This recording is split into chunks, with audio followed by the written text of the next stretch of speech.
안녕하세요. 원주 청룡관장 이면호 목사입니다.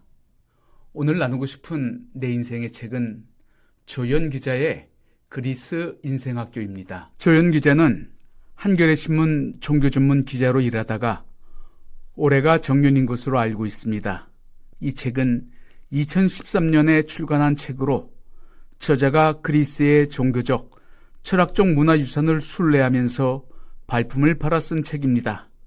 저는 이 책을 읽으면서 글쟁이로서의 필력은 말할 필요도 없고 여행기를 에둘러 인간 존재의 근원에 대한 물음, 삶에서 죽음에 이르기까지 저자의 내적 싸움의 산고 속에서 태어난 책이라는 생각이 들었습니다. 인간은 죽음에 이르는 존재이기도 하지만 그렇기에 오늘의 삶이 얼마나 소중하고 가치 있는가를 역설하면서 행복한 한 인간으로 우뚝 서기를 바라는 저자의 간절함이 담겨져 있습니다. 저자는 현실적 욕구와 그 욕구로부터 자유하기를 원하는 양극단을 오고 가는 분주함 속에서 길을 잃지 않으려 몸부림을 쳤고 길 없는 길을 향한 발걸음을 내딛습니다. 저자는 이렇게 말합니다. 도그마만을 강요하는 질서의 항거에 의문에 찬 질문을 던진 사람들이 그리스에 있었다. 소크라테스는 신화에 맞서 신성모독으로 죽어가면서 묻고 물었다. 신의 뜻이 하늘에서만 아니라 이 땅에서 그리고 내 가슴에 이루어지도록. 그리스 인생학교는 갈피를 잡지 못하고 방황할 때, 삶의 지혜를 얻고 싶을 때, 나답게 사는 것이 어떠한 삶인지 절실할 때 이 책은 분명 밤하늘의 별처럼 이정표 역할을 할 것입니다. 이 책은 16부로 구성이 되어 있습니다. 첫 번째는 기독교 전통에 서 있는 그리스 정교회의 수도원에 대한 이야기입니다. 5챕터로 구성된 수도원 이야기에서 가장 흥미로운 장이 첫 번째 장입니다. 금녀의 땅, 금녀의 나라 아토스 공화국에 대한 이야기입니다. 저자가 아토스 공화국을 처음 듣게 된 계기는 80년대 무용교에서 이름을 날렸던 사람이 미얀마의 불교 사원의 규유에 수도승이 되었는데 그분을 만나 지금까지 가본 장소 가운데 가장 인상적이었던 곳이 어디입니까? 아토스 산입니다.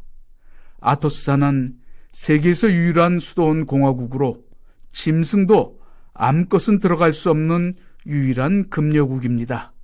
하루의 입국 인원은 그리스 정교회원은 100명, 그 외 일반인은 10명으로 제한된 곳입니다. 그리스와는 별도의 비자를 받아야만 입국이 허락되는 자치국가입니다. 산은 2033m 높이인데 주위는 절벽과 바다뿐으로 이곳엔 사제, 수도사를 비롯한 3,000명가량이 살고 있다고 합니다.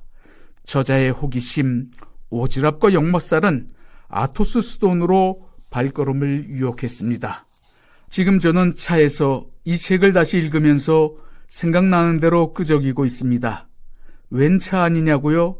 그 유명한 경기도의 다낭, 아니 베트남의 다낭에서 바나일로 가는 도중입니다. 원주 동서남지방 교사대학을 졸업한 선생님 5분과 목회자 2명이 3박 5일 일정으로 첫날의 여행입니다. 비가 제법 옵니다. 사실 이때까지는 비가 와도 좋다고 자신만만했습니다. 그런데 세상에나 집까짓게 오다 그치게 했던 느긋하고 안이한 마음은 지금까지 경험하지 못한 비를 경험했습니다. 오죽하면 제 심술이 발동해 이 비의 원인이 우리 일행 7명 가운데 있는 것이 아닌가 제비를 뽑아 범인을 가려내고 했습니다. 니느웨로 가라는 하나님의 말씀을 어기고 다시스로 도망가는 배를 탔던 요나가 풍랑의 원인으로 제비에 뽑혀 바다의 희생제물이 되므로 바다가 잔잔하였듯이 우리 중에 분명 한 명이 있는 것 같았습니다. 제비는 뽑았습니다. 당첨자는 커피값을 독박 쓰는 혹독한 대가를 치렀습니다.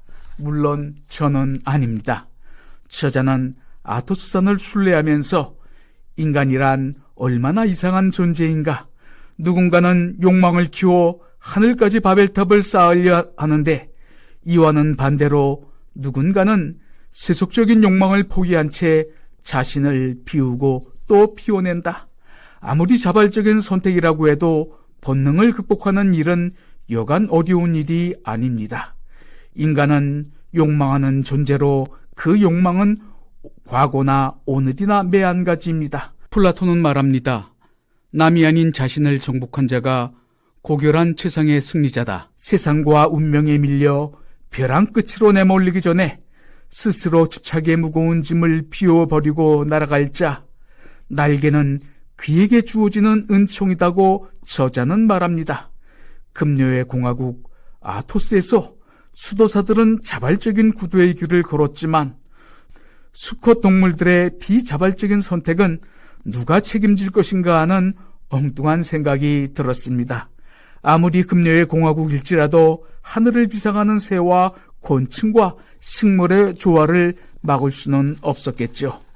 1994년 세상을 떠난 바이시오스 수도사가 아토스 성산의 수도사들의 기록한 일부의 내용을 소개합니다.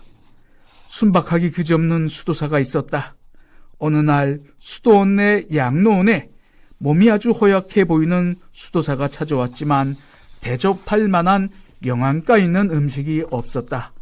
노 수도사는 서둘러 계단을 통해 지하실로 내려갔다. 수도원은 해안가 철책 위에 지어져 일렁이던 바다 수면 바로 위에 있었다. 그는 수도원 지하실 철창 밖으로 바다를 향해 손을 내뻗으며 말했다. 나의 승천 성인이시여, 제가 이 허약한 수도사를 대접할 수 있게 부디 물고기를 주십시오. 그러자 놀라운 일이 생겼다. 바다에서 한 마리의 큰 물고기가 튀어올라와 그의 손바닥에 떨어졌다. 그는 이런 기적이 아무런 일도 아니라는 듯이 태연하게 물고기를 가지고 올라갔다. 그리고 허약한 수도사가 원기를 차릴 수 있도록 기쁜 마음으로 정성껏 음식을 마련했다. 금요의 공화국을 떠나 저자는 하늘 위의 수도원 메테오라를 순례합니다. 메테오라는 공중에 떠 있다란 뜻이 있습니다. 메테오라를 보고 나면 공중에 떠 있는 바위란 말이 실감날 것입니다. 저도 몇 년 전 이곳을 다녀온 적이 있습니다. 스페인의 몬세라트 수도원을 보았을 때 수도원을 둘러싼 기암괴석의 장관 앞에 입이 벌어졌었는데, 메테오라는 그야말로 장관 중의 장관이었습니다. 성소 규례가 하나라고 하지만 범인의 입장에서는 메테오라는 하늘 가는 길을 향한 순례 여정의 최상이라는 생각이 듭니다. 거대한 바위 꼭대기들마다 수도원이 있는데 현재 남자 수도원 5곳과 수녀 수도원 1곳이 있습니다. 수도원들은 400~500m의 수직바위 꼭대기에 있습니다. 새 이외에는 어떤 짐승도 접근할 수 없는 곳으로 수도자들은 수십 미터, 심지어 수백 미터의 줄사다리를 타고 올라가 수도를 했습니다. 신앙이란 도대체 무엇인가? 세상을 초월해 저 높은 곳을 향하는 인간의 이상은 어디까지가 닿을까? 수도사들이 바위 끝 삶을 산 것은 슬픔과 고독 속에 자기를 가두기 위함이 아니라 자기로부터의 해방하기 위함이다. 메갈로 메테오라 수도원은 이곳의 최대 규모의 수도원입니다. 예전에 쓰던 농기구, 총이, 포도주, 통이 수백 년 전 수도자들의 삶의 모습을 보여줍니다. 그 가운데 가장 놀라운 것은 관광객들이 오르는 계단 앞에 공개적으로 놓여있는 수도자들의 유골더미이다. 신기하게도 통로 한가운데 있어서 오히려 거부감이 느끼지 않는다. 저자는 한국인들의 종교성이 세계에서 손을 꼽을 정도이면서 죽음에 대한 배타성에 의아함을 가지고 있다.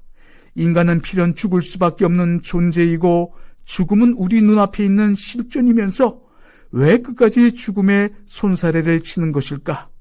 죽음 준비에 관한 논문을 쓴 저로서도 다가오는 죽음을 맞이하지 못하고 저항하면서 얼마나 많은 에너지를 낭비하고 있는지 안타깝습니다. 조연 기자는 이렇게 말합니다.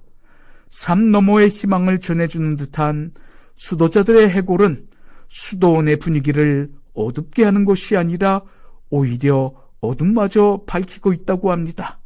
저도 한마디 더 거들고 싶습니다. 메멘토 모리와 까르페 디엠은 결코 다름이 아니라 오늘이라는 삶의 시간이 가장 소중하다는 것을 우리에게 알려주고 있습니다. 철학자 에피쿠로스는 우리들이 존재하는 한 죽음은 존재하지 않고 죽음이 존재할 때 우리들은 이미 존재하지 않는다고 했습니다. 여기.